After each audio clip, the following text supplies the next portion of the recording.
Alan is a certified broke bozo and an idiot loser who fumbled his final exam for his dream job at the royal court and can't even pay for his train. But one day, a rich noble family decides this budget wizard is good enough to tutor their useless daughter, who can't even cast a single spell. While traveling north by train, Alan writes to his girlfriend Lydia, announcing his exile after flunking the royal mage exam like a chump. He remembers how shocked his professor was, especially since Alan had no clue why he failed, probably because he didn't kiss the exam's magical ass hard enough. With no money to return home, Alan was about to enter his sad boy arc. The professor praised his selflessness for supporting his family, but urged him to think of his own future too. He then offered Alan a temporary, well-paid tutoring job. His old friend, Duke Howard, needed someone to teach his daughter, Tina, until spring. Surprised but grateful, Alan accepted. The professor made the arrangements, calling Alan the brightest student he'd ever had. Alan, recalling his last tutoring gift for a noble girl, worried this might be similar. The professor handed him a first-class train ticket, and Alan immediately smelled side quest energy. Snapping back to the present, Alan finishes his letter as the train pulls into a freezing northern city, where he begins his search for Duke Howard's mansion. Graham, Duke Howard's head butler, welcomes Alan alongside Ellie, a maid in training. After introductions, they head to the carriage. Graham jokingly suggests Ellie sit on Alan's lap due to limited space, flustering her. Alan declines, but Ellie insists she's fine with it, and they board. Alan notices the ribbon on Ellie's head and thick snowfall outside. Graham explains they'll be indoors for days due to the cold. Seeing Ellie shiver, Alan lends her his scarf and casts a warming spell, impressing her. At the mansion, Ellie struggles to get out of the carriage, so Alan carries her, further embarrassing her. He then apologizes to Her Highness, revealing he figured out she's the Duke's daughter based on her outfit and behavior. Flustered, Ellie runs off. Graham admits she wanted to greet Alan personally and apologizes. Inside, the house is warm, and the real maid, also named Ellie, rushes over, nearly trips, but Alan catches her. Graham scolds her for running again. Alan isn't upset. He's actually relieved she's okay and lightly teases her, making her flustered. Graham thinks Alan matches the professor's description. When Alan asks what was said, Graham replies the professor called him a natural with young girls. Alan denies it, saying he's just used to being around kids. He then visits Duke Howard's office, thanks him for the job, and introduces himself. Howard welcomes him, saying the professor spoke highly of him and that he's eager to see what Alan can do. Alan is stunned to learn he's there to train Tina, Howard's daughter, for the Royal Academy. Howard quickly clarifies he actually wants Alan to talk Tina out of attending. He explains the Howard family once ruled the northern lands as one of the 4 great ducal houses, loyal to the crown for generations. But after his wife died, he raised his daughters alone. The eldest, Stella, got into the academy, but he doubts she'll uphold the family's magical legacy. Tina, on the other hand, has mana, but can't cast any spells, and even experts don't know why. Alan is surprised, but Howard insists that Tina's sense of duty makes her fit to study magic and combat, despite other possible futures. Alan was curious about the paths ahead, but Howard insisted he see for himself. They entered the flower room, where Tina had been experimenting with cultivation techniques from her late wife's books. Howard considered her research valuable to the duchy and encouraged her to continue. Alan began to grasp the professor's intentions, but Howard emphasized Tina had to find her own path and master magic before entering the Royal Academy. He assured Alan he would support her and made a promise. Alan noted she had mana but couldn't use magic, which intrigued him. At dinner, Howard celebrated Alan's arrival and explained that servants dined together as a tradition. Alan appreciated this. Tina and Ellie joined them and Howard introduced them. Alan mentioned he met Ellie during a freezing carriage ride, which flustered Tina while Ellie was confused. Tina eagerly asked if she could learn many things. Later, Howard requested Alan watch over Ellie, revealing she was Groan's granddaughter and a descendant of the Walker family, longtime retainers of the Howards. Graham approved. Alan suspected they wanted Ellie in the Royal Academy too, but she admitted she lacked magic talent and feared being a burden. When asked what she wanted, she simply said she'd do whatever was expected of her. Alan asked again, "Do you want to join the Royal Academy?" Ellie answered that of course she did. She wanted to stay by Tina's side as her personal maid. Alan was excited to teach her. Soon a black cat named Anko showed up, said to belong to the professor who'd recommended him, which impressed them. The next day, Alan visited Tina's room, but she told him to drop the formalities and just call her Tina. She also asked him to always be honest, even if it hurt. Alan agreed and warned he wouldn't sugarcoat things. Before their lessons, he gave her a written test and explained the entrance exam had 3 parts: written, interview, and magic. Though magic was key, he needed to check her academic level first. Tina asked if the written test changed yearly and mentioned hearing how hard it was. Alan explained the school reused question types from decades of archives that no one seemed to notice. He handed her a test and asked her to try. That night in his room, Alan graded it and was surprised. Tina's intellect rivaled Lydia, a former student who had once overwhelmed him. Lydia was the Duke of Leinster's daughter, a swordmaster, top graduate, and Phoenix spell wielder. Academically, Tina was on par. The next day in the study room, he returned her test, and she smiled she passed. Alan told Tina she was ready for the written exam and might even top it. She thanked him, but he wanted to shorten the prep time and shift to hands-on magic right away, saying she wouldn't know her limits unless she tried. Tina had tried and failed before of saying she let down many teachers. Alan understood. He'd recently felt the same. Tina was surprised since her professor praised Alan and said Lady Lydia became renowned thanks to him. But Alan said people only talked about him because he put up with Lydia's mood swings and his mana had dropped from last year. The university accepted him thinking he could handle her, not because of skill. He knew the Royal Academy was brutal, with half the students failing to graduate on time. Before they started, he asked if Tina truly wanted to attend or just felt obligated. She replied it was out of love for plants. Since childhood, she'd admired legendary spells from a storybook her mother read. Alan said such magic no longer existed, but he'd do all he could to help if she stayed determined. Tina thanked him for believing in her. Just then, Ellie walked over with candles and nearly tripped again, but Alan caught her and saved the candles with magic. Tina, irritated by how close Alan and Ellie were, told him to back off. As class began, Alan asked about the basic elements of magic. Tina explained there were 7, like fire, water, and wind, and each person was naturally aligned with one affecting their strengths. When Alan asked about the Howard family's affinity, Tina said it was likely water and wind, which could be combined into ice. Alan then questioned the concept of harmony, mentioning a spell he used in the carriage that mixed water, wind, and fire, elements that shouldn't work together if the theory were true. He challenged Tina to think beyond set affinities and try using all 7 elements on the candles. He asked Ellie which elements she could use, and she managed to light one candle with fire, then succeeded again with wind, impressing Alan. He praised her and predicted she could ace the entrance exam, which shocked her. Then Tina tried, but her spell didn't work, though Alan sensed her mana. He told her not to apologize, he just needed to understand what was wrong. To demonstrate, he lit all the candles in various colors, leaving them both amazed. Meanwhile, at Lydia's home, she read Alan's letter saying he'd stay at the Howard estate until spring and hoped she'd wish him luck in proving himself. Alan kept teaching them magic and asked why humans could use it. Tina said it was thanks to mana and years of study. Alan gazed out and said that while science had progressed and more people used magic, fewer could cast high-level spells. Noble houses were known for powerful spells like Firebird and Ice Wolf, but only a few could still perform them, and their strength was fading.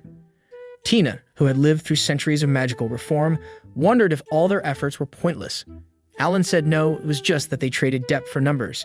He believed humans could use magic thanks to invisible elemental spirits. Tina disagreed, saying studies proved otherwise, like how fire spells didn't get stronger near volcanoes. But Alan questioned those results since they couldn't measure spirits in the first place, though he admitted Tina knew more. She thought he was being sly. Alan then said spirits didn't care about elements, but most magic only called on one. He asked, would you enjoy doing the same thing forever if you were a spirit? They said no, so he tried rewriting spells to leave space for change and told them to try too. When he asked Ellie to combine fire and wind, she failed at first and felt useless. But Alan encouraged her to relax and try again. And she finally pulled it off, feeling proud even if it was a small step. Then it was Tina's turn. She tried casting a spell but failed twice, leaving her discouraged. That night, Alan went to the library and was stunned by the massive collection. While he searched for something that might help Tina, she arrived with her maid, who warned her not to stay too long. Tina picked out a book, and her maid commented she resembled her mother, who also loved books, but unlike her, Tina couldn't use magic. The maid brought up Tina's new teacher, noting his darker aura, but recalled Tina defending his kindness in the carriage. Alan overheard everything. After Tina left, the maid noticed him and introduced herself as Shelley, the head maid. She asked Alan for help. Tina, she explained, was smart and hardworking, but past tutors abandoned her due to her lack of magic, leaving her hurt yet still determined to enter the Royal Academy. Shelley knew Tina looked up to Alan and Lydia and hoped he'd support her. Alan assured her he would. The next day, Tina got upset, thinking Alan and Ellie went out together, but he clarified he'd just been picking vegetables with Ellie. Ellie, nervous about Tina's reaction, asked how she could hang out with Alan alone. She then admitted she liked Alan a lot, which surprised but pleased Tina. Ellie said she loved him after her grandparents and herself, which made Alan laugh. He joked they acted like sisters, though he guessed Tina was the older one, boosting her ego. In truth, Ellie was a year older, but Tina never admitted she acted like it, frustrating Ellie, who threatened not to let her share the bed during storms. Alan laughed again and both girls scolded him. During training, Alan held Ellie's hand to help her feel her mana. She felt warmth and energy, and he told her it was dark mana. She failed to cast a spell, but Alan reassured her it was normal. Tina also couldn't use magic, and Alan encouraged her to try another approach. He then summoned a cat, impressing them both. When they both wanted to touch it, Alan summoned another so they'd each have one, making them happy. Later that day, Graham gave Alan a letter. Thinking it was from Lydia, he opened it and found an angry message asking why he went to Howard. She told him he should have asked her for help if he needed a job. She met Tina a few times, understood the situation, and though she thought success was unlikely, she still believed he might pull through. Lydia warned him not to rely on past experiences and scolded him for hiding something about the Royal Mage test. She said she'd be at the Royal Academy exam, and if he ran, she'd hunt him down and destroy him. Then she asked him to send her weekly letters. After Alan finished reading, they went to the training room. Tina asked what Lydia wanted, and Alan said she was mad he hadn't written. Ellie saw Lydia's care as meaningful, while Tina believed Lydia just missed him. Alan didn't think it was that sweet. Training resumed, Ellie managed to use magic, but Tina failed again. Then Alan saw an ice plane fly upward, which shocked him. He returned to the library, convinced Tina's spells were close to working. If modern books failed, he checked the old ones. While searching, he noticed a strange symbol, then left and someone was waiting. They went to her room, she gave him a drink, and he called her Miss Ellie, which annoyed her. She told him to drop the formalities and asked if it was just a training thing. When she realized he was lying, she made him say her name again, and relaxed once he did. She told Alan to always call her that, though he thought letting a strange man into her room at night was risky. She didn't mind. She mentioned her grandparents recently called, expressed their love, and hugged her tight, which shocked her. They'd apparently been talking about her. Alan gently reminded her of the talent he and Shelley had once discussed, though he struggled to make proper use of it himself. He encouraged her to tell her family how much they meant to her, since their support was her greatest strength. Shifting back, Alan told Ellie his own family had been there for him. Ellie then shared that her father died when she was young and she came to live with the Howards. She remembered arriving, snow falling, and a girl chasing after her. Tina, who had recently lost her mother, was also dealing with fear. Both girls were alike, but Tina, the Walker Harris, felt her efforts fell flat. She had been overtaken by Ellie at the academy and feared she'd be left behind. Trying to forge her own way, she asked Mr. Howard to let her join the Royal Academy. Alan saw her request as bold and admired her potential. He told her to believe in herself, which lifted her spirits.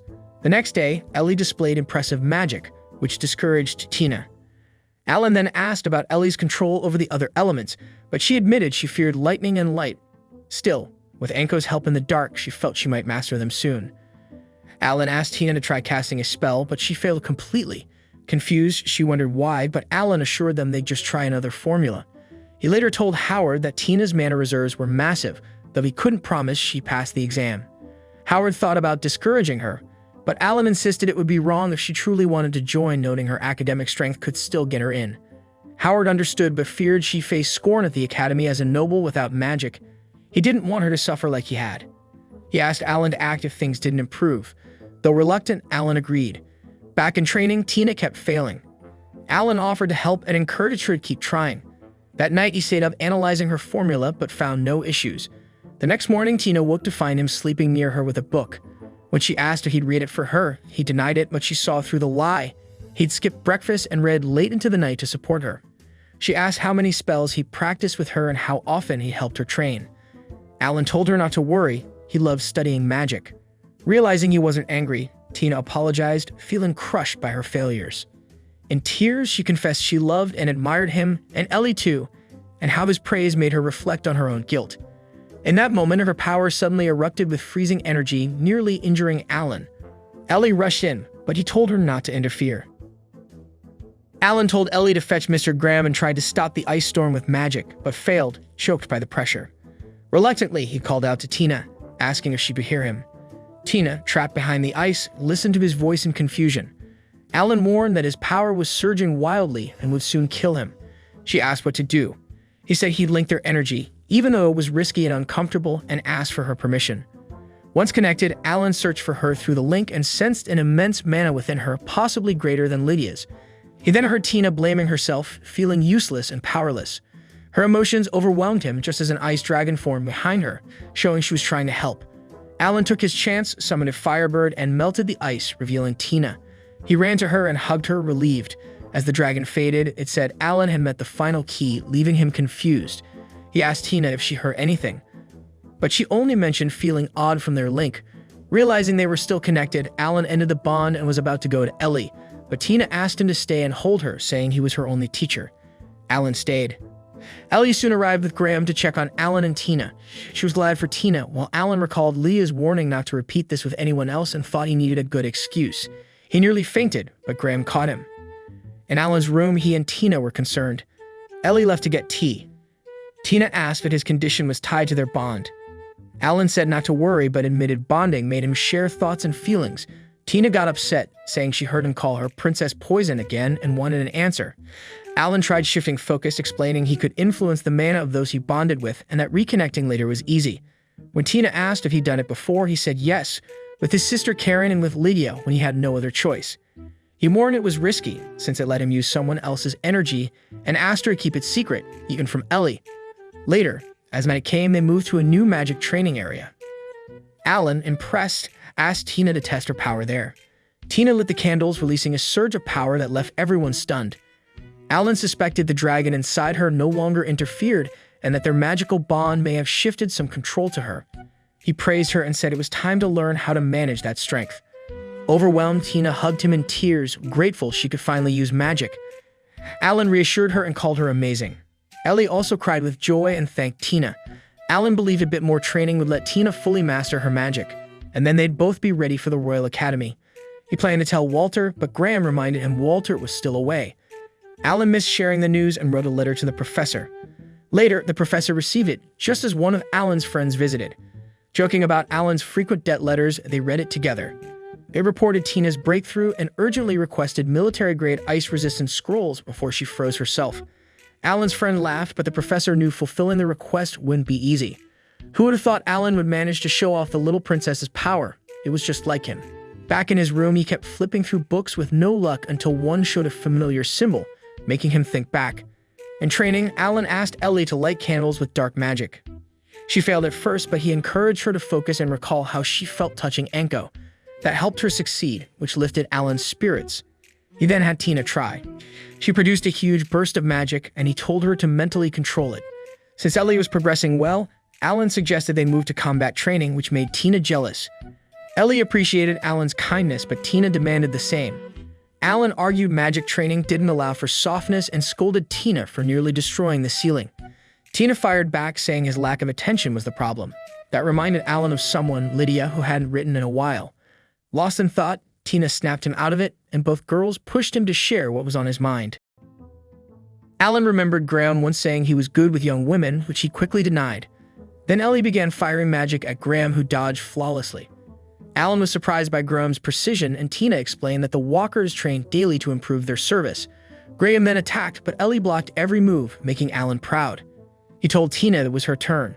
She lit the candles and nearly controlled her power, though the task unnerved her. Later in Graham's room, he praised Tina's growth and thanked Alan, but Alan credited their efforts. When Alan asked about Walter, Graham said he was busy, but Alan suspected he was avoiding them. Alan asked how Walter felt about Tina learning magic, and Graham answered all he could. Alan then brought up books with matching marks and asked Graham who owned them, but he didn't know. Back in his room, Alan read the marked books, thinking Tina's power might be linked. He recalled the dragon's words about a key and wondered if Tina was the one, not him. Then Tina and Ellie came in. Tina claimed Ellie couldn't sleep, but Ellie exposed the truth. It was Tina who was scared of her book. Alan told them to head to bed so their training wouldn't suffer, but they refused and stayed in his room. He offered them warm drinks, which made them admire him even more. Asking for silence to continue his research, Alan soon realized all books with the same symbol shared a link. Turning around, he saw Tina and Ellie asleep, which deepened his resolve to help them enter the Royal Academy. Later in the training hall, Graham informed Alan that Walter wanted to speak. Alan quickly agreed and told the girls to rest. At Walter's office, Walter revealed Tina wouldn't be allowed to take the entrance exam. Alan disagreed, insisting Tina would excel. Walter claimed the matter was out of his hands and didn't want Tina to be a burden, angering Alan. He argued that Tina's mother, Princess Rosa, had faith in her daughter's magic potential. Alan showed him books on ice magic, all bearing Rosa's mark as proof. Shocked, Walter reconsidered. Alan apologized for being blunt, but Walter told him to stand tall, touched by his kindness. Though hesitant, Walter agreed on one condition. Back in the hall, Alan told the girls that passing the final test would earn them a shot at the academy. Tina asked what the test was.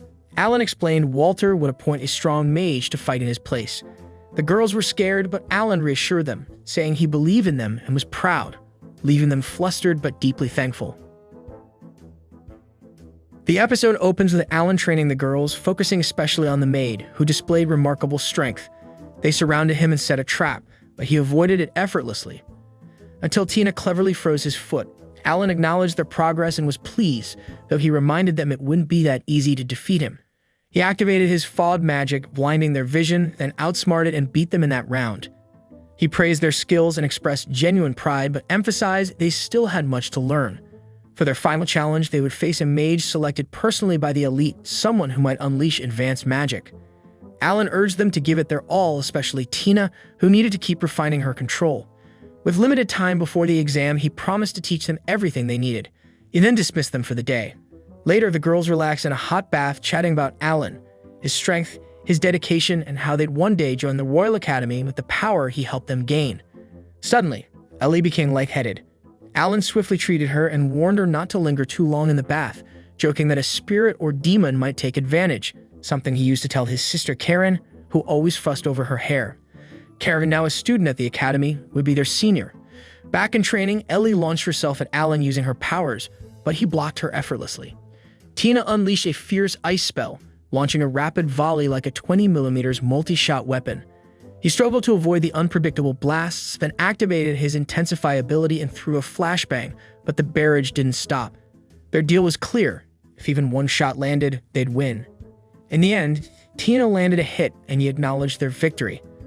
Though they were eager to keep going, he stopped them, praising their effort and reminding them the final test was tomorrow. They needed rest. The scene shifted to Alan alone in the library, flipping through a book, seemingly searching for something. His mind drifted to the bird's cryptic words from earlier as he climbed the tower. The meaning still eluded him, and he pondered it when he sensed someone behind him. Turning, he saw Tina. She had come because she couldn't sleep, hoping a visit to her plants would cheer her up. Spotting the light from the library, she guessed Alan was there and decided to visit. She then asked if failing tomorrow would mean she couldn't go to the royal capital. Alan reassured her, saying he truly believed she and Ellie would succeed. Tina went on to share a childhood memory, how she used to beg her mother to read her a picture book, captivated by the powerful spells cast by legendary heroes. Alan recalled the images from the book: an elemental lion wreathed in flames, a small bird of storms, and the glacial crane, a creature said to resemble a now-extinct bird with the power to freeze all it touched. He considered Dana's words as she admitted she had never shared this with anyone else and had grown deeply attached to him. Alan, touched by her honesty, thanked her and showed her a book, pointing out how many references appeared near the basic ice spell formulas. Every final page bore the same royal emblem. Though he had never met her mother, Alan could tell from the notes she left behind how much she cared about future generations.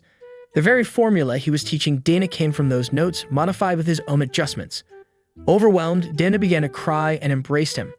Alan gently comforted her, assuring her she would pass the test and earn a place at the Royal Academy. Strengthened by his words, she promised herself she would succeed. The following morning, Tina and her maid arrived for the exam. Alan encouraged them to stay calm and focused. Upon entering the exam grounds, they were met by the head maid, who led them inside and handed Tina a staff. It had once belonged to Lady Rosa, who had entrusted it to her, with instructions to pass it on once Tina had learned magic. The head maid tearfully apologized for the delay, but felt relieved to complete her final duty. Afterward, they traveled to the arranged site, where a man revealed their challenger, a masked individual. Alan quietly wondered if this man was Tina's father, unsettled by the magic concealing his identity. The figure announced that to earn entrance to the academy, they had to defeat him with their full power, assuring them his barrier could handle it. The battle began swiftly, with Ellie and Tina launching synchronized elemental attacks, impressing the man with their precision. Tina unleashed a flurry of spells, but he remained unharmed and struck back. Ellie protected her, and together they countered, pushing him back. He responded with twin ice pillars, but instead of reacting recklessly, they remembered their training and merged their magic to defend. Alan watched with pride, noting Tina using techniques beyond what he had taught, a clear sign they were ready for the Royal Academy. Tina demanded his surrender, and though surprised by their progress, the man admitted he hadn't expected them to advance this far. Ellie insisted he yield without condition, but he refused, replying he'd only answer with full force before casting a powerful spell. As the girls formed a barrier, Alan warned spectators to retreat and asked Ellie's grandfather to act as referee, trusting his judgment. The man mocked them for not striking earlier, blaming their teacher, and used a spell Tina thought only her father knew. The girls hesitated until Ellie reminded them they were Alan's students and wouldn't give up. Reinvigorated, Tina stood firm.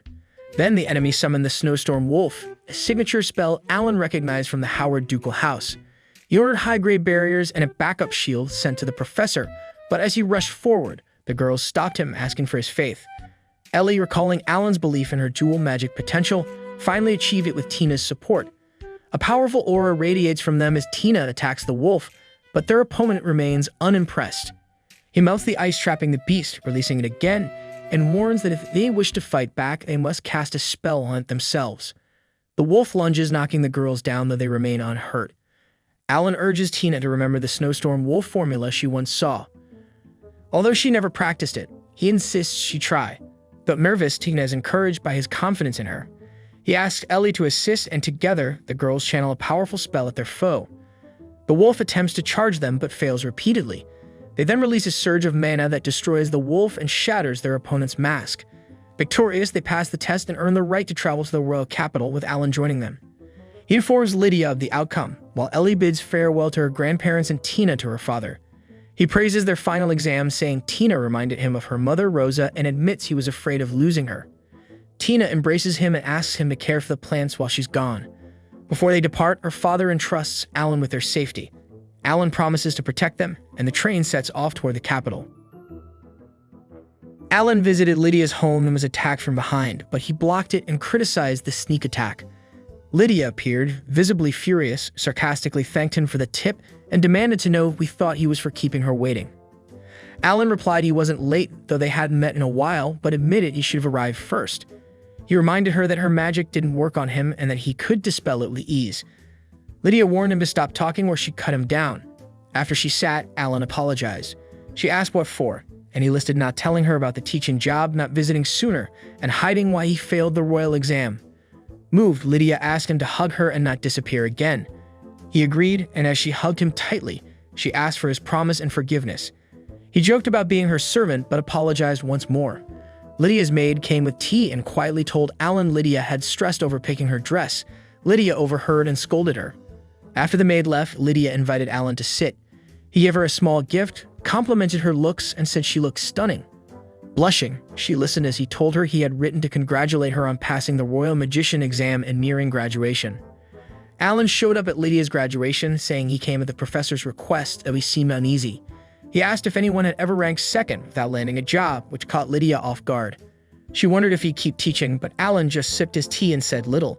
When she mentioned Tina learning magic, he said much had happened, but insisted there was nothing he was hiding. Tina's mana still needed analysis. Lydia then asked about the entrance test and whether Alan had faith in her. He believed Tina would rank first, followed by Ellie, though Lydia's sister Lynn might also place high. Tina had already cast an advanced spell right after learning magic, something only one other prodigy had done. Lydia said results would be out in a week and ordered Alan to visit daily. He agreed. Elsewhere, Walter read a letter and was stunned. Tina nearly broke records, placing first, and Ellie also passed. He praised Alan, but Alan credited the girls. Walter then offered Alan a tutoring job. Though thankful, Alan declined. Ellie asked why, and Walter guessed it was due to the capital. He assured Alan he didn't blame him for the Royal Magician exam. When Tina asked if he really took it, Alan admitted he had. Walter said Alan passed the written and interview stages but failed the practical, which shocked the girls. Tina's mana flared in anger. Walter revealed his opponent was Prince Gerard II, who provoked him with insults. Alan beat him even in swordplay, but the examiners refused to score him. Alan said he had no regrets. Walter asked if he was truly okay abandoning his dream. Alan revealed he was an orphan raised with love by the Wolf clan and couldn't ignore slights against them. He didn't want to drag those he cherished into trouble. Walter disagreed but reminded him that the Howard family still stood behind him. Alan thanked Walter genuinely. Tina then refused to accept things as they were and stormed off, unwilling to leave Alan. Later, he found her alone, asking if he truly intended to quit. Alan thought they'd manage without him, but Tina, in tears, disagreed. He said he'd resign but still help as their teacher. Just then, the professor arrived and told Alan he still had a job. Annoyed, Alan asked why he looked pleased. The professor said it was because Alan wouldn't have to leave and urged him to stay secretly as Tina's teacher. Alan asked if that was a threat, but the professor, wanting to keep Alan's talent, denied it. Alan suspected a setup, but the professor revealed Walter planned it and would explain. He gave Alan a rehire contract and asked Walter to include Tina. Alan was stunned. Meanwhile, Tina, seeming distracted, told Ellie she was fine, focused on her entrance speech. Her sister Stella soon arrived and Tina hugged her, having missed her over winter break. Stella had been busy with student council. Ellie asked if she was president and praised her. Tina asked about their dad, but Stella hadn't seen him. Stella congratulated Tina, impressed she placed first in magic, and wanted to thank Alan, whom she'd heard about from Tina's letters, even if he sounded strict. Tina said Alan would be at the ceremony and asked if Stella could stay, which she could until evening. The next day, Tina and Ellie began school.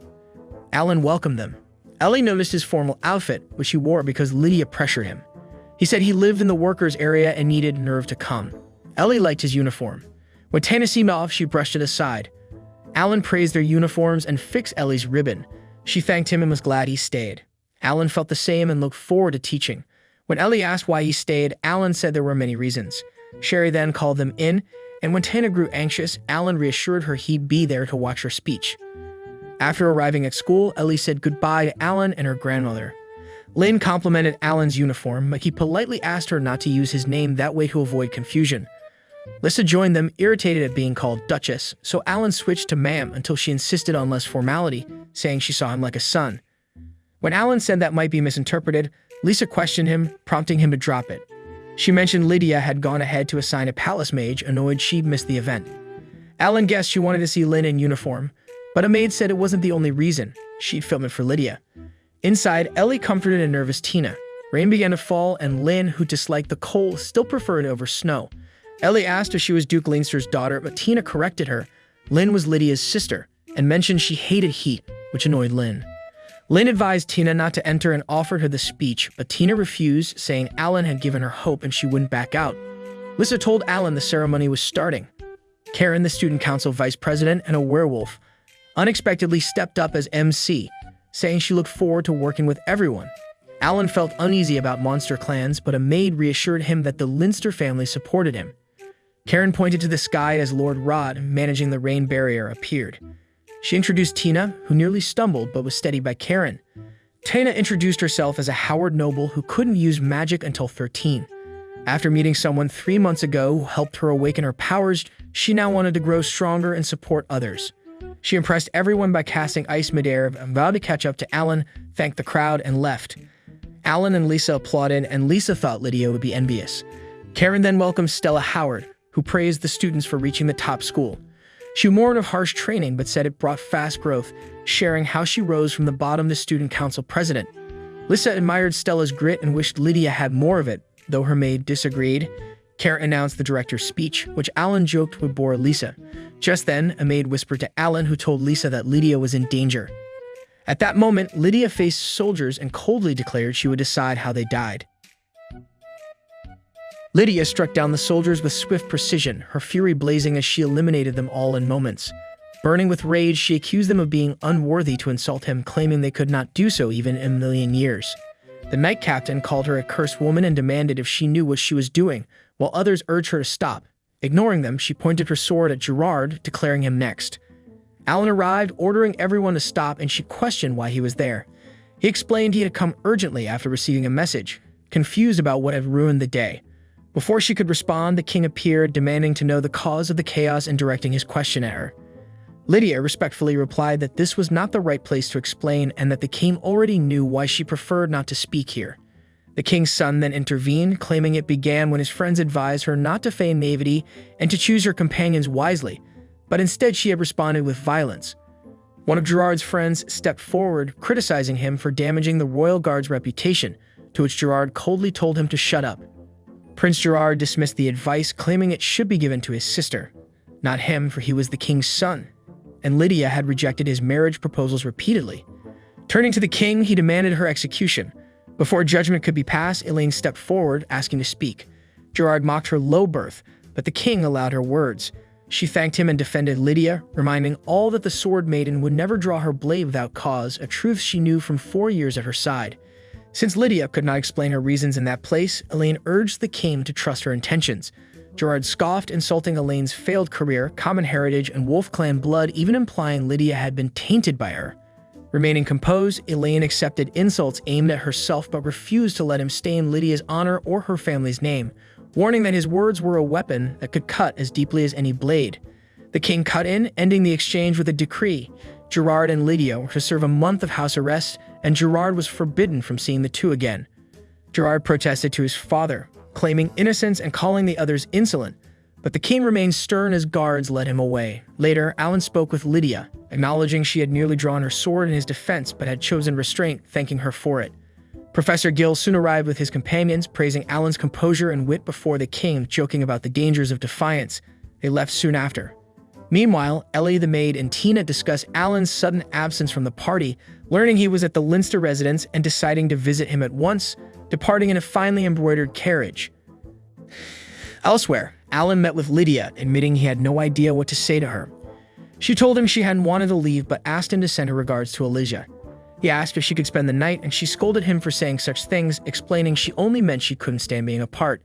When she pleaded for just one night, he refused, saying he had lessons to prepare for and might return later. As he turned to leave, she grabbed him, telling him not to face her and to listen. He could never escape her, and she didn't care about his status as a commoner. If anyone tried to separate them, she'd abandon her title and go abroad with him. She kicked him lightly, ordering him to come often so she could see him every day. Just then, his students arrived, saying they were worried about him. Tina noted it had been a long time. Lydia congratulated her on taking first place, and Tina credited Master Alan for her success. Lenny declared she would defeat her in the next test, prompting an argument until Lydia calmed them and insisted Alan teach them all at her home, an offer he accepted. The two girls pushed each other to improve, and afterward, Alan met his sister Karen, apologizing for being busy. Karen mentioned hearing about his teaching job and the situation with Lydia, assuring it wasn't exactly worry, but advising him to be cautious. He acknowledged her advice and praised her for handling the party well. Just then, Karen's friend Stella arrived, surprised to see them together. After introductions, Karen revealed Stella admired both him and Lydia. Karen then handed Alan an envelope from the academy director, who couldn't meet in person due to urgent matters. Curious why Karen was the messenger, Alan opened it to find a request for help. Security at the academy had been tightened, but the director feared Prince Gerard, who had moved on from Lydia to Linny despite being under house arrest. When Karen asked about the letter, Alan explained the director wanted him as a temporary teacher. The next morning, Stella gave him the attendance list for the day's class, and when he thanked her, she asked to join and attend his lessons. He said he knew she was busy, but Karen replied she was bound by official duties, prompting Stella to offer to guide him instead. Alan noticed her ribbon resembled Tina's, only in a different color, and she explained it was a memento from their mother, a symbol of pride as the Howard Duchess's heiress. Alan felt glad for their close bond, hoping they would grow and hone their skills together. Stella mentioned she had long corresponded with her sister, often writing that Professor Alan was quite mean. Later, the academy lesson began with Professor Alan introducing himself as their temporary teacher, a former student eager to work with them. The class, composed of top entrance exam passers, doubted what someone so young could teach, which irritated Tina. Alan announced he preferred practical magic over textbooks and began by reviewing spell tiers, asking for a volunteer. Linny answered that spells were classified into beginner, intermediate, and advanced, with the ultimate spells of the 4 great ducal houses, such as the Linster House, being rare and difficult to master. Alan confirmed Linny's answer was correct before asking if anyone could cast an advanced spell. Many claimed they could, and he chose Linny, assuring her he would raise a barrier for safety. She cast the spell, impressing him with its strength and potential danger. Tina then requested to try it, earning a scoff from Linny, who feared being outshone. Tina unleashed a sustained and powerful ice spell until Alan told her to stop, praising her and declaring her and Lenny the top students of their year, reminding them that power demands responsibility. Moving on, he introduced composite spells, demonstrating the possibilities and delighting the class, except Patricia, who challenged him to combine light and dark. He did so effortlessly, recalling Lydia had once urged him to make it for her amusement. When a boy with glasses asked about summoning creatures, Alan produced harmless magical animals for the class to touch. Ellie asked to try, summoning a beautiful cat with his help. He told them that strength comes from both body and mind, sharing how a girl once unable to perform even basic spells became the best swordswoman through hard work, determination, and will. When asked about ultimate spells, he admitted he could not use them. The class ended and Alan went to teach the girls elsewhere, catching a stumbling server by the waist just as Lydia entered and accused him of harassing her. Tina felt delighted, calling it a wonderful mood and savoring the peace after their lessons, while Ellie agreed, saying the tea made it even better and recalling how they once looked forward to bathing after training. Just then, Alan entered and to Tina's surprise, Linny was with him. When Tina demanded to know why, Linny clung to his arm and boldly declared they were on a date, which immediately stirred anger in the others. Alan tried to calm them, assuring it was only lunch, but his sister cut in, insisting they ignore the girls and leave. Frustrated, Alan reminded them all to be reasonable, warning that if they kept bickering like this, he would leave alone, then suggested a trip to the hot springs so they could get along better. When asked where, he explained it was a spacious, well-known place that could be rented by the hour and was secretly popular among students, urging them not to overthink. They agreed, and the following morning they all went. There, Alan introduced them to Gil, his former junior in college and now the manager, who greeted them warmly and asked to simply be called Gil. Inside, the reception staff awaited, but the one in charge delivered bad news. The facilities had been broken for several days, making bathing impossible. Shock spread among everyone, including Gil himself, who immediately demanded to know how such a thing had happened. The person in charge admitted his failure to deliver the news on time and apologized, but Tina grew furious, upset that she had prepared her swimsuit just for this day, only for their plans to be ruined. Complaining that the one day they decided to swim and enjoy summer had to be cursed, she vented her frustration while Alan told everyone to return to their rooms and rest. Lydia suddenly declared that she would book a room for herself and Alan since they had often slept together, shocking everyone until Alan quickly clarified that nothing had ever happened between them. Just then, their older sister arrived, warmly welcoming the group before they all sat down for tea, chatting, bonding over girl talk, and wishing they could spend more time together. Estelle, the cat-eared girl, joined because she had grown restless, having stayed indoors for nearly a year, and the others happily welcomed her. Felicia, the shy and beautiful girl with glasses, quietly thought to herself how everyone had come to relax, yet it had all gone to waste. Hoping to fix things, the person in charge offered to use his abilities, but admitted that the real problem was the disappearance of the valuable spell stone used to regulate the temperature, a gift from the Duke himself. Since they had no idea when or why it vanished, they dared not tell him and simply called it a technical failure. Though he apologized again, the girls reassured him not to worry, even if it meant giving up the hot baths after coming all this way. Tina urged everyone to think together about the possible location of the spell stone, and Alan supported her, telling the group she was right. He then turned to Gil and asked for his opinion. Gil reasoned that if the stone had been taken deliberately, it would mean a theft, but the real question was why anyone would want to steal it. Tina immediately claimed it must be the work of market rivals trying to harm the inn by shutting down the baths. Lenny dismissed her suspicion as shallow, while Ellie pleaded with them not to argue. At that point, Felicia reminded them that the Green family had founded the inn to revive the region's economy and support the people, insisting there were no true competitors or enemies who would go so far as to harm it. Gil cut in, impressed by her knowledge, and one of their companions explained that Felicia came from a merchant family with access to plenty of information. Shifting the discussion, Tina then asked who could have stolen the spell stone and why. Alan suggested the thief might not be human at all, which made Jill recall an earlier incident when panic spread through the place due to a massive monster. One guest had reported hearing a dreadful scream and the beating of enormous wings. Though a search had turned up no creature, they had found feathers floating in the springs, so everyone had been warned to stay cautious. Lydia concluded that if it were a winged monster, it could indeed carry the spell stone, though its reason for targeting it remained a mystery. Alan admitted he didn't know much, but decided to patrol the area with Lydia since the spell stone emitted mana that could be tracked. The others wanted to join, yet he asked his sister Karen to stay behind with the girls and called Gil to accompany him so he could question him along the way. Later, Karen reassured Tina not to worry. Whatever monster appeared, Alan and Lydia could handle it, and with wind magic they could send their voices if needed. Tina, however, confessed her frustration at waiting idly, though Karen reminded her of the bond between Alan and Lydia, recalling how they had been close since the Royal Academy entrance exams where Lydia cut through the headmaster's advanced spells. Ellie admired her talent, but Linny, Lydia's sister, explained that Lydia hadn't always been exceptional, once only capable of primitive spells, but her meeting with Alan changed everything. To her, he was hope itself, and together they became inseparable. Meanwhile, Alan noticed a faint trace of mana on the trail, convinced they were heading the right way, but Lydia's silence betrayed her anger. When he asked, she denied it, and he gently told her that wanting to help someone in distress was nothing unusual. Lydia demanded to know if Alan had linked his mana with anyone else, warning that if the bond was stronger than theirs, she would cut and burn it until nothing remained. Alan insisted it wasn't what she thought. She pressed him on why he kept silent and why Tina couldn't use magic.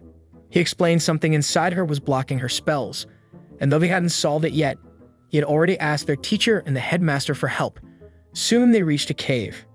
Alan, clearly annoyed that Karen had led the others there, reminded her his wind spell had called only her. Karen smirked, saying she would never miss his voice and that Felicia was left at the inn. She then asked about the spellstone, and Alan told her it was inside. They entered and discovered baby griffins, which Lydia explained had been kept warm by the stolen stone. Tina nervously asked where the parents were, recalling how dangerous wild griffins could be. Alan confirmed they could easily destroy a small town.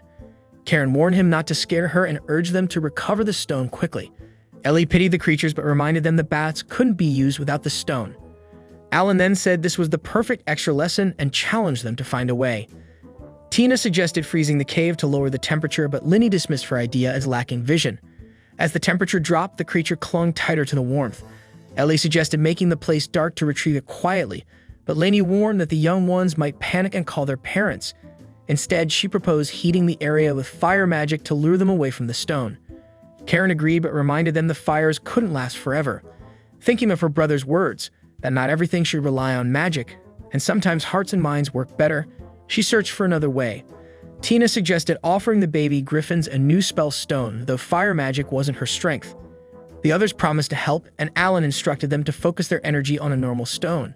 Soon it radiated warmth, attracting the curious chick. Just then, its parents appeared and attacked, but their strikes were blocked. Alan and his cat Enko released a brilliant flash, sending the message that no harm was intended. Thanks to Enko, the great bird calmed and returned to its young. Alan reassured them while Gil fetched another stone from the storeroom.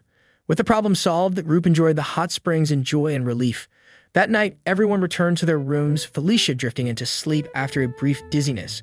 By morning, they were ready to depart, warmly thanked by the owners for restoring the springs. Early in the morning, Tina, Ellie, and Lenny were on their way to school when Prince Gerard suddenly arrived with his entourage. He looked at Lenny and declared, "So, you are the one." Lenny demanded to know what he wanted, and Gerard smugly replied that from that day she would be his. Meanwhile, in the library, Alan was approached by his friend, who teased him about being so enthusiastic. Alan apologized for being in his office, but his friend assured him it was fine since it spared him from making a report about the ice crane. Surprised, Alan asked if he had found anything, but his friend explained that although the spell was great, no one had ever managed to use it, and he was only searching through books. The phone rang, and when Alan answered, it was Richard urgently asking him to come at once.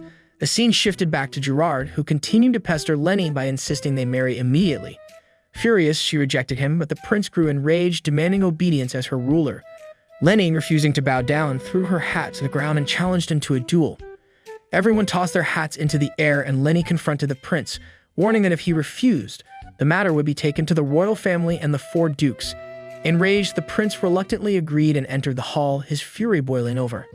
His companions urged him to stay calm and not provoke her, but he lashed out, face red with rage, striking them down with his sword as he roared about respect. Stella then froze him with her power, ordering the others to treat the wounded, but Gerard shattered the ice and threatened to teach them their limits.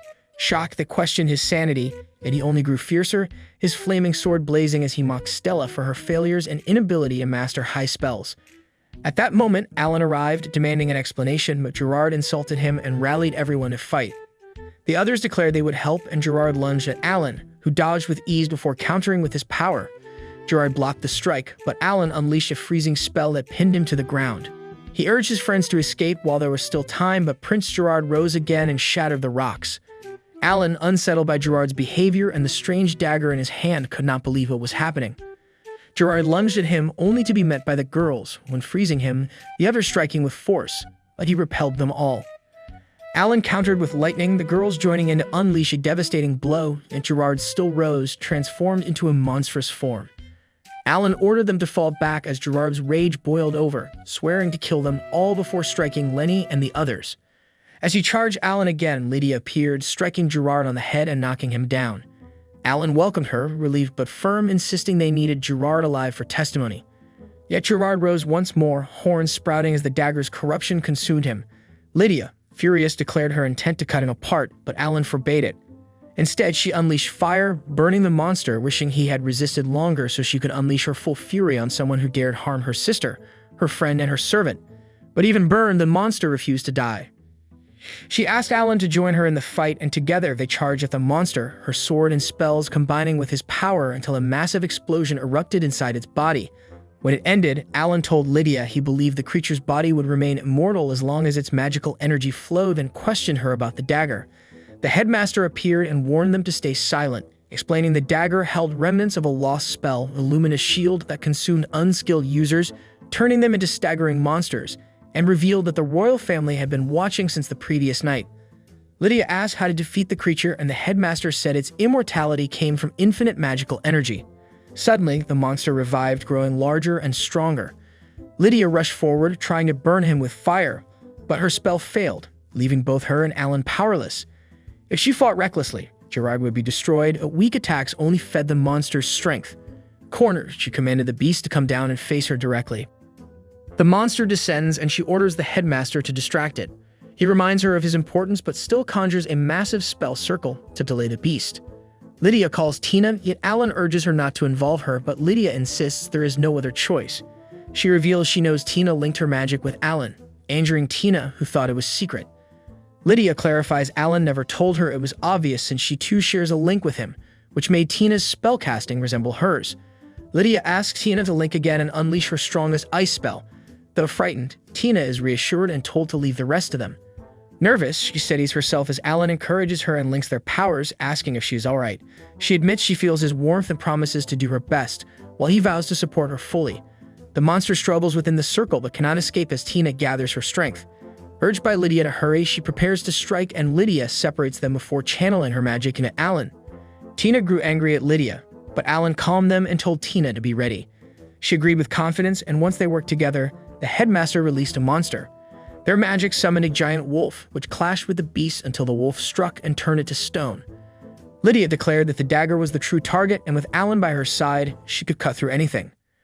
Tina then summoned a hawk to aid her, while Lydia poured all her strength into a final strike, slicing the monster in half and shattering the sword. The battle left Stella terrified and collapsing, and Alan fell as well. The next day, Alan awoke, realizing the toll of his bond with both girls. Lydia admitted regret, saying she would have stopped the prince's affair if she had known it would harm him. Alan embraced her, reassuring her not to think that way, and Lydia, comforted by his heartbeat, promised to remain by his side despite her jealousy over his kiss with Tina. Meanwhile, the younger girls tried to eavesdrop, only to be startled when Richard appeared behind them as the door opened. Alan noticed, but Richard reassured him that Gerard had been arrested, though his punishment remained undecided, and mentioned that Karen wanted Alan to visit her once he recovered. Lydia grew furious, accusing Richard of shielding the foolish prince responsible for the chaos. Flustered, Richard admitted their failure to watch him closely but explained that the dagger's power was what turned Gerard into a monster. Enraged, Lydia attacked him, and at that moment Lady Lisa and her daughter arrived, calming the commotion. She thanked Alan, reassured him about his health, and listened as he blamed himself for attracting Gerard's hostility, even declaring he was unworthy to continue teaching. Lady Lisa asked Lenny if he still wanted Alan as his teacher, and Lenny strongly agreed. She reminded Alan that everyone loved him and his parents trusted them, easing his worries. Later that night, Alan noticed Tina wandering outside and asked why.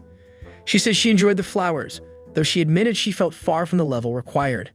Alan encouraged her, but she grew upset, claiming only Lydia was worthy to stand by him while the rest merely followed. Alan reassured her that Lydia had not always been as strong and that Tina too must grow step by step. Tina cried, vowing she would not remain small forever, and swore on her late mother's keepsakes to earn her place beside him, begging him to watch and support her. Alan promised he would and looked forward to the day she fulfilled her oath.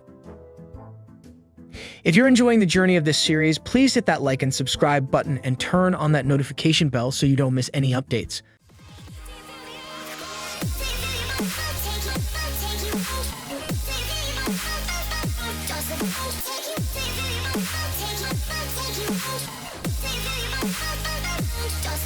Take you.